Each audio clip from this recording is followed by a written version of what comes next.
It's day 26, and Europa 360 is again moving along the landscape by bicycle. I departed Hamburg this morning. That took about an hour. I made a wrong turn, which added to that a bit. So an hour and 15 minutes later, I rolled out of town and to the northeast of that big city of about 2 million.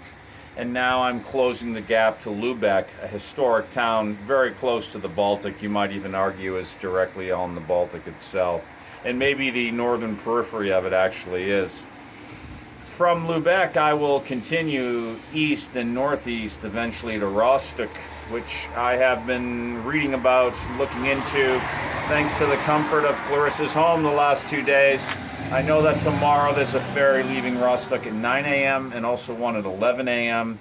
And I plan to be on one of these boats and cross. About 2 hours is the crossing to Denmark. At which point I probably will ride 50 miles, 80 kilometers to my first campground in Denmark, and maybe my last, we'll see.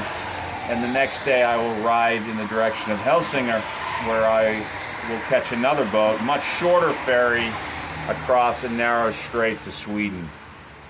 Obviously the weather is not so good, but earlier today it was great, and I do have a tailwind, so I've taken a moment, thanks to Clarissa, to have a sandwich within the protection of a bus stop. No buses in sight at the moment. And otherwise, the countryside is gorgeous here. Rolling hills between Hamburg and Lübeck, if you ever get a chance to check it out. Well, that's it. I'm gonna have a snack and ride on. Ciao, people.